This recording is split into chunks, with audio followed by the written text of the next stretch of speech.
What's up, everybody? Today I'm going to be reacting to this motivational speech by Andrew Tate, Conquer the World, which obviously you could guess I really like, considering the name of my channel is Conquer Life. So I'm going to give some of my opinions on some of these things, some of my thoughts, maybe some tips if I can. You can agree with me, not agree with me. Feel free to comment down below if you want to. What are my thoughts on Andrew Tate, just kind of in general, though, just to give you an idea of me going into this? Generally, I like him. You know, I like a lot of the stuff that he has to say. I disagree with a few things, and that's totally okay. You know, we can disagree. We can not like a few things. We can like a few things. It's all right. You don't have to hate somebody just because you don't like some of the stuff that they have to say and some of the opinions that they have. It's okay. You don't have to get your feelings hurt, okay? My whole kind of message and purpose here is, again, I really like this. Conquer, what does he call it? Conquer the world. You know, I want to help people become stronger. That is sort of my mission right now. That's my kind of what I'm doing here. So if I can offer any help, I'll offer any advice, maybe help a couple people out with the ideas that I have. That's what I want to do. I want to help people become stronger physically, mentally, emotionally, spiritually, all of the above, because we live, frankly, in a very, very weak world. Like, it's ridiculous. And I think that we need stronger people in general. And I would like to be able to help with that. If anybody wants any help, you can reach out to me or whatever. Feel free to skip all this stuff too if you want to jump right into the actual reaction of the video. But I like to just get that out there, that's why I'm doing this, you know. So feel free to subscribe if you kind of want to watch more of this stuff. If you like what you see here, trying to get to 500 here soon. So yeah, let's jump into this. All right, I don't like giving like plugs and stuff like that too much. So let's go. Why I think I fight. Do I enjoy it? No. Do I enjoy training? No. Do I enjoy cutting weight? No. Am I nervous? Yes. Do I think to myself, what am I doing? Yes. Completely. Unfortunately, it's one of those things you're either born with or you're not. Well, that stuff doesn't matter. The only way I can explain it, to try and make it make any sense, is that if I'm not doing something which is either extremely difficult or extremely stressful, I'm in a perpetual state of crippling boredom. I can't explain it. I see other people live their lives and they're like, oh, I can't wait for the weekend because I want to watch this movie. I think, who cares about a movie? You're looking forward to the weekend for a movie? Looking forward to the weekend to get drunk? Like, these things are so mundane. Yeah. They mean nothing. And if I don't fight, if I'm not in a situation where I'm stressed or worried or concerned, I'm just perpetually bored. And boredom's crippling. If you're an intelligent person and you've got a good brain on your shoulders, you can't just sit there bored. So most smart people take the academic route to avoid boredom. They learn. Boredom will cause a lot of problems. Why is that in the way? Boredom will cause a lot of problems for you. If you're bored, that's when people get into trouble. Okay, so keep yourself busy with positive things, right? With diligence and discipline. Learn. But that's never really interested me either. Although I've always been an intelligent guy and I've always done well academically. He's very intelligent. It never really interested me. Whether you like him or not. I see people climb Mount Everest or jump off buildings or do base jumping, or the guy who jumped from space. People think, what's he doing? He's crazy. I understand. 100%. But some people can't live normal lives. Some people cannot just function 9 to 5 office job, get drunk at the weekends. Like when I see something like that, something crazy like that, I'm literally like, yo, I want to do that. I want to push myself. I want it to be hard. And that's the fact that it's hard. That's why I want to do it. It's not for some individuals, and it's not for me. So I have to find something which keeps me physically tired enough to stop me going AWOL. Well, fighting's going to get you real tired. And mentally tired enough. And I've chosen fighting. Because without this, when I'm not in training, I wake up every day and think, okay, what am I going to do today? It's 9 a.m. on a Tuesday. I'm bored. Everyone's at work. I'm bored. And I'll end up doing something crazy. I'll either end up drunk, or you're gonna do stupid stuff if you don't stay busy. You know, it's just a random lifestyle because I'm constantly looking for never-ending entertainment, and it doesn't exist. I think the only thing that could stop me fighting is if I had enough money to constantly entertain myself. Unless I'm a billionaire, I need something that keeps me focused and keeps me. Well, he does now. With fighting, I have to train twice a day, and I have to train hard. And the stress it brings in every aspect can replace fun. And my mind is occupied. It occupies me. It's the only way I can try and explain it. It occupies me. And I could never stop doing this even if I lost 100 fights, because I'm not built to live a normal existence. I can't do it. I couldn't just have a kid with some girl and sit at home and work a little bit and relax. I've never relaxed in my entire life. I don't know what relaxing is. It's just not me. I don't even know what it is, bro.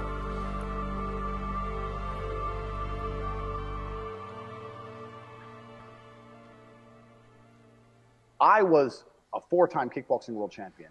For 12 years, I trained 5 hours a day. That's crazy, 6 days a dude. week. And I was motivated to train probably about 25% of the time. The rest of the time, I went because I am disciplined. You don't 100%. feel like going through that shit on a Wednesday morning when you wake up, but you have to do it because you're disciplined. You're either a disciplined individual or you are not a disciplined individual. There's a difference between want and want. And I say this all the time. People say to me, I want to be rich. And I say, okay, well, I want to be able to ice skate. But I don't want to be able to ice skate enough to go learn how to ice skate because I can't be bothered. I mean, surely if I could click my fingers and be a figure skater, I'd click my fingers. Who wouldn't? But I don't want to actually go train because I don't want it enough. And this is the exact point with money. Everyone wants money put on their lap. If you truly wanted money, you would go you out wouldn't and be able to fight for sleep until you fucking had it. And this is the point. Because when I had nothing, I couldn't be distracted. Yeah. You couldn't distract me from what I wanted. That's Not who a I chance. am. If I want something, I'm going to get it. I do not need to be motivated. I'm a disciplined person. If I allocate X amount of time to work, I'm going to do it. But that is the bottom line answer. It's discipline. You're going to have to work when you don't feel like working. That's how it's going to have to be, or you're never going to be eating. One of the only that is right there. That thing right there is huge. The discipline, and I'll keep these cut out short for you guys, or I'll try to. Maybe you like them, I don't know. You let me know. But the mental discipline, and I really like what he says there about focus, right? Like people say all the time, I want to be a millionaire. I want to be rich. I remember back in high school, like people were saying that all the time. Guess how many I know? 0. Okay. The point being, like people say that. I wish I had $1 million. I want it. But like, they want it, but they want it easy, and they're not actually willing to work for it, which is fine. Like if they don't actually want it bad enough, they're not going to get it, you know, but you have to want it so badly that you cannot be distracted from the goal, from what it is that you want to achieve. Like you put 100% of your effort, 100% of your focus, and you cannot be distracted from that by anything at all. Maybe you can get slightly distracted for a little while, but you will come back to it no matter what, because that is like your sole focus. And that's how bad you have to want crap, man, to be able to get it. Things in this world you can control is your state of mind. You can't control the weather. You can't control other people. Your mentality is everything. You might get a brain hemorrhage. You might get hit by a bus. One of the very few things in the world you have genuine control over is your state of mind. Everything is in the state of mind. If you're a disciplined person, you decide if you're a happy person, you decide if you're a depressed person. These are things these are that facts. in real time you can affect in your brain. Yep. This is all you can control on Earth. Yep. If you can't control that, then you're just a feather in the wind. And life's going to blow you around, and you might land somewhere good, you might land in dog shit, nobody knows. And this is why all these people giving into like, oh, you know, I have this disease, or I have this crippling thing, or I have this, and all these excuses, and they don't try to work through them ever at all, are such a problem, because they don't even think that they can control anything. If you don't think you can control it, you're going to be controlled by the pills that they give you. You're going to be controlled by other people telling you what to do. You're going to be controlled by your emotions all of the time. But if you know, and I'll tell you right now, that you have control over your state of mind, the way that you view things, you can shift the way that you view the world and how you intake information. And this is a conscious decision.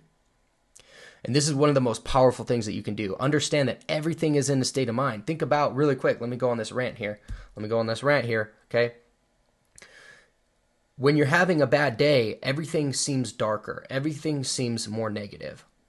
I don't care who you are, whatever happened, like, somebody can say something to you that if they said it on a day where you were happy and in a good mood, you will take that information and you'll process it differently, and you won't think anything of it maybe. Versus on another day where you're upset, you're depressed, maybe something happened, you're at your last straw, and they'll say that same thing to you, and you'll take it negatively, you'll take it seriously, you'll think that they're attacking you personally, or you'll flip out on them, you'll crack, right?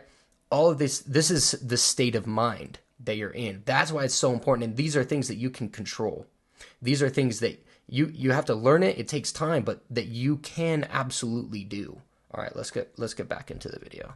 Your state of mind is what you should be able to control. If you can't wake up and say, today I'm making some money, and actually try your very, very best, and actually stay dedicated to that task. If you can't do that, you're fucked. Every man understands you shouldn't be complaining about things you cannot change. You have to play the cards you're dealt. To be born a certain height and then to sit there and go, what do I do? I'll tell you what, exactly. You become the best version of yourself, just like everyone else does. There are things you can control, and there are things that you cannot control. Enough value for me to be a valuable man. As a man, you build your value. You are born with the cards you're dealt. Sure, it'd be ideal. Look, I'd love to be 7 foot tall. I'm not. So it's the same argument. If you're 5'2", you need to become rich, strong, and funny, and charismatic, and interesting, and witty. If you're 6'4", you need to become rich, strong, well-connected. It's the same game. So to sit there and complain about it is asinine. All of you have a handful of essence. I don't think you understand that. You could have been in a car crash at 4 years old and lost your legs. Do you have any understanding of how lucky you have been? This is pure luck. There's no reason. Gratitude. Only luck has kept you should be grateful. We should all be grateful. Sitting there, capable of learning and listening and becoming Certainly. something. You don't really need to be that tall if you're important and rich. And when you walk in the room, you think when fucking Mayweather walks in the room, people give a shit? Fix that frame in your mind. You are viewing yourself as a short man. Mm-hmm. Stop it. Walk the fuck up and be the man. Yeah, that's straight facts. It's how you view it. Nobody else gives a crap. Nobody else cares but you. Purpose. Why we are created as humans and why we're here. Like, what is the purpose of life? Why have we been given life? I think we're here to struggle and to learn. Yep. I don't think we're here to be happy. That's why when we keep going back to the happy argument, I've always found that kind of frustrating and annoying. Yeah. When someone goes, "Oh, but I want." But we can have joy. But we can be here to feel joy. But it's not just about being happy and content all the time. It's about learning and growing and struggling. And the fact is that, I'm sorry, but those are the most joyful times, is when you work through the struggle. When you work through the hard things, think about how much joy you find after you've gone through that, after you've gone through difficult things. When things are easy, you get complacent. Want to be happy. Why? Why do you want to sit there and laugh like you were happy your entire childhood? That's your happy days. You're allowed to be happy as a kid. It's all over now, right? You're a man. You have responsibilities. I think we're here to do important things, and important things are going to be difficult, and they're going to be hard, and you're going to get frustrated. But that's what gives you purpose. I think we're here to struggle. I think we're here to endure pain. Yeah. I think we're here to just see how hard we are to kill. I think that going through terrible things and living through them and coming out the other side is one of the most fantastic things about being human. I think that it's almost like once you understand what life is really about, there's no emotion which isn't enjoyable. See, the right only there, emotional enjoyable. state which can be seen as detrimental in the difficulty. Is feeling nothing at all. But if you're sitting at home and you're feeling truly heartbroken, at least you're feeling something, right? And I think that's the whole part of being human. I think we're here to struggle. I think we're here to go through pain. I wake up each day and go, what can I attack? What problem can I solve? What can I conquer? And look at history. Why did Genghis Khan wake up and want to conquer the whole world? Why did Napoleon conquer the world? Why did Alexander the Great conquer the world? You just wake up and just say, give me this, give me that. I want all of it. Yeah. There's an army there. They're really big. We're better. Yeah. It's intrinsic. You need to go and conquer. That's the purpose of life. Do you believe that God created us? So why did God create us to struggle? And firstly, conquer yourself. Conquer your own mind. Own the state of mind that you have. Own the frames that you're receiving information through. If you don't struggle, you don't learn. God created us to learn and understand ourselves and understand other people and understand the world. And what did I say earlier? I said that you don't learn a lesson without pain. Mm-hmm. So you have to struggle to learn anything. Mm-hmm. There's only two ways to learn things, the hard way or the harder way. If you're smart, you can learn the hard way. But in my experience, 99% of the planet only learn the hardest possible way. If you want to feel happy inside of yourself, and you want to feel content, and you want to feel stable inside of yourself, you need to live true to God. And I'm not saying you can't drink a little bit of alcohol or not party or not have a little bit of fun, but you have to be a good person.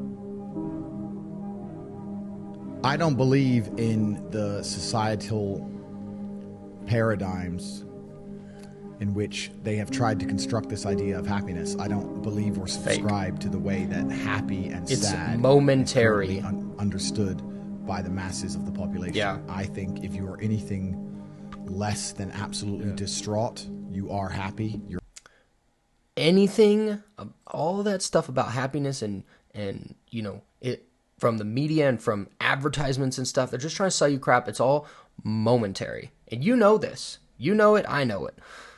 It's all momentary happiness for a fleeting second in time, and then you feel like trash afterwards. You feel like crap afterwards.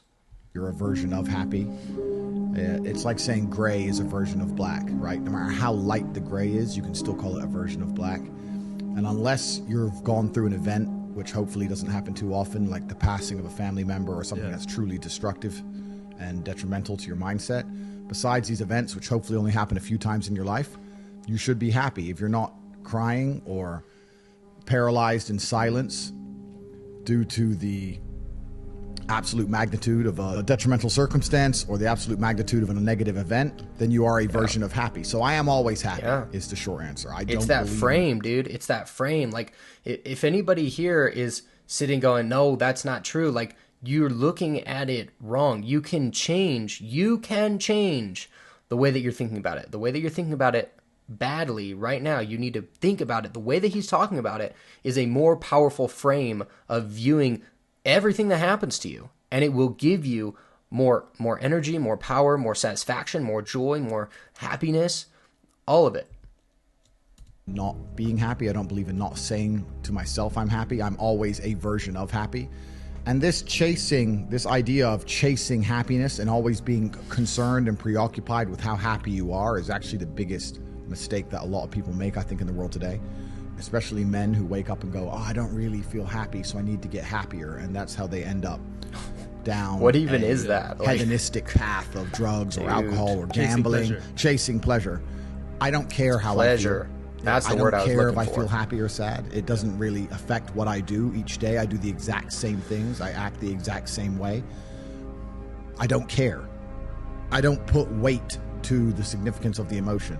So I always consider myself a happy person, but if I woke up and I was slightly less happy one day than another, it wouldn't affect anything I do, and I wouldn't put any relevance to it. I'm human, and that's life. So yeah, am I any happier now that I have hundreds of millions of dollars than before I was broke? Not really, but I was never unhappy. I'm the same state that I was then, that I am now. I have work to do, and I will do it. It's as simple as that. Well, also, there's no light without dark, and there's no joy without pain. You can't have a rainbow without a little rain. There's always... No matter how hard you chase the pleasure and happiness, there's going to be dips and troughs in between. There's going to be come downs and downtrends, and you're going to have the juxtaposition between that time you were laughing your head off and acting giddish like a child and the time that you feel depressed as such.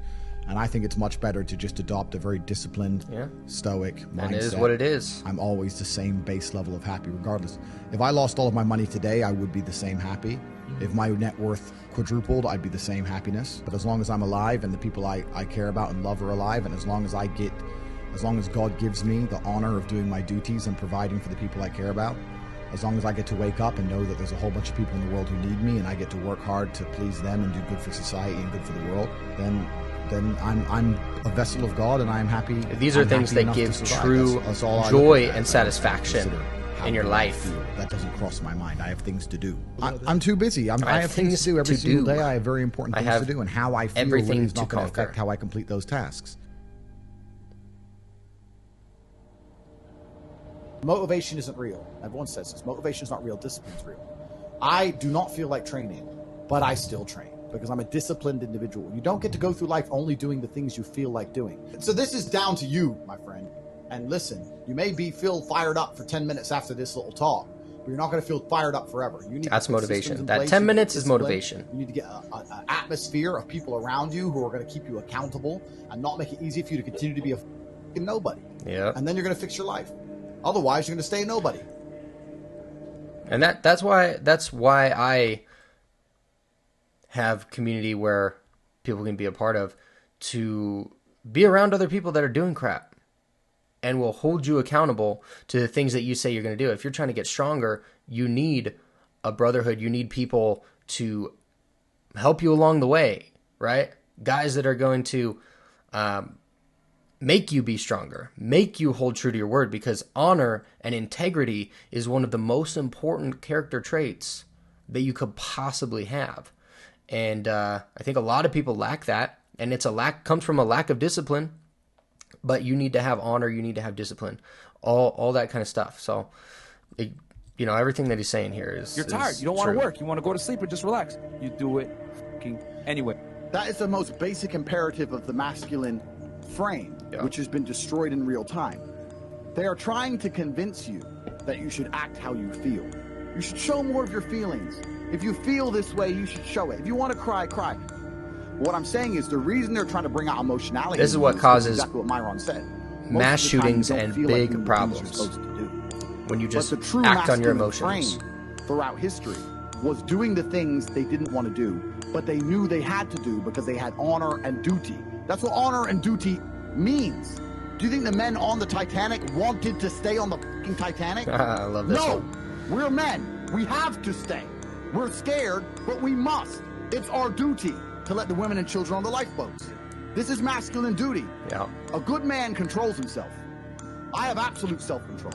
Emotional control is absolutely and utterly important as a man. Yeah. I'm saying that you need to understand as a man, there are certain principles under which you act, regardless of how you feel. I can wake up in a terrible mood. I can wake up sad. I can ache. I can have a busy day, stressed, etc. I will complete the same tasks as if I woke up in a fantastic mood. I'll do the same things because how I feel has no bearing on the things I'm going to do with my day because I have duty to myself and to my bloodline. Because you think there's something wrong with you. You go, well, I lack motivation. I don't have the motivation matter. to go to the gym. Well, don't even think about it. Neither did I. And I still did it. So now what are you going to say? Now you have no excuse, right? Oh, you're scared to get in the ring. So was I. I still did it. Scared to get in the cage. So was I. I still did it. Yeah. Being a man isn't about not feeling things. It's about acting the way you're supposed to act, regardless of how you feel. And that's what bravery is too, frankly. Like, if you ever look at what does brave mean, it doesn't mean you don't feel fear. It doesn't mean that you're not afraid. It means that you act bravely in spite of the fear that you feel. And you do the things that are difficult, even though you're afraid of whatever the outcome is. If you have to protect somebody, you might be afraid, but you're going to be brave. Without fear, there is no bravery, right? Those polar opposites again. I'm getting heated on this one a little bit. We get things done. These are, I mean, they're great points. All of it. All the men who built the skyscrapers felt scared. They did it anyway. You need to become a man of action. Stop worrying about how you feel and start worrying about what you're supposed to be doing. How about that? I've always been disciplined myself because I've always lived a disciplined life. I lived in a disciplined household. Like, there was no such thing as I don't want to. So even now, if I wake up and I don't want to do something, I don't need someone to tell me to do it because I'll do it anyway. I mean, who wants to run a marathon? Nobody. Who wants to do that? You just do it, don't you? Because, you know, it's the thing you're going to have to do, and you have to blood, sweat, tears. There is a version of the world where you can feel things and really not give a f*** how you feel. Like, if I feel sad, it does not change how I act, and it does not change the things I do. If I don't feel like going to the gym, I go to the gym. If I don't feel like working, I will still work. If I wake up in a happy mood and I have a business to run, if I wake up in a sad mood, I have the same shit to do. I'm going to get it done. Yeah. So ain't nobody going to do it for you. It's in my mind, that's how I view it. Like, how does that affect what I'm going to do? Well, nothing. It doesn't. Motivation in and of itself is a scam. I don't believe in motivation. I believe in discipline. In and of itself I am not is a motivated scam. to do the things I'm supposed to do. I don't wake up full of like joy. I have to go to the gym, or that I have to work, or I deal with crap. I don't feel motivated to do them. I'm disciplined. I do them regardless of how I feel. Whether I'm in the mood to do it or I'm not in the mood to do it, it gets done. That's discipline. Discipline's a real thing. Motivation is fleeting. You're never going to be permanently motivated. If you're the kind of person who can only try hard at something he enjoys, then you're going to fail. If you truly want to win, you can't only want to win when you're happy, and you can't only want to win when you're motivated. Yeah. You're competing against men like me who will perform even when it's raining, not only when the sun is shining. You're going to be the kind of person who can only do it in one of those scenarios you are going to lose. You must be prepared to perform all of the time. I have a lot of people who message me and say, oh, I struggle with motivation. And my answer is simple. Then stay a loser. If you can't find the motivation to not be a loser, then I strongly recommend you just stay a loser, stay in your lane, and stay out of my way. I have no time for people who cannot find the motivation to fix themselves and fix their own lives. Aggressive but true. I'm the kind of person who will perform 7 days a week. It doesn't matter how I feel. It doesn't matter what's happened. It doesn't matter if I'm happy or sad. Things must be done. And this is the mindset you need to adopt if you want to be a winner. I think a man should have absolutely no interest in whether he's actually happy or not. If I wake up and I'm unhappy, I will do the exact same things as if I am happy. I will go to the gym the same. I will work the same. How I feel has no impact on how I live my life. I don't think happiness as an index is a healthy view for a man to have on life success. If you're waking up and going, oh, am I happy? You're looking at life wrong. I think as of a man, if you put the same things here, but if you move it down the scale, right, and you start looking at, am I successful? Am I competent? You know, am I achieving things? Am I respected? If you start to look at these indicators of your life, you're going to end up being happier without actually analyzing if you're happy or not. These are things that you want internally, not that you've been told that you want. Is never gonna not things help. that you really, no truly matter what scenario desire. You're in, working harder is never going to not help you. And it's amazing that I give different versions of the same answer for 99% of the questions I'm asked. Work harder. If you have a problem, whether you're broke, whether you're out of shape, whether your friend dies, whether your girl leaves you, whether you're depressed, whatever it is, working harder is almost always the answer. So you know what you need to do. You need to do it. And what's amazing, again, it's kind of like the antidote. If you take the antidote before the poison, then you never get sick in the first place. If you're always working as hard as possible, if you're always working your ass off and trying to be the best version of yourself every single day, then you never get sick in the first place. You're already working. You're already taking the antidote. So things can't attach to you. They can't get hold of you. Working hard is the antidote to everything. So why don't you just do it in advance? Why don't your life just become work like mine? Why don't you just dedicate yourself to a cause and get up and do what you're supposed to do? I still remember something that my dad taught me that back like, gosh, I don't know, like 10 years ago or something. I don't even know. I don't want to think about it right now. But the while back, right?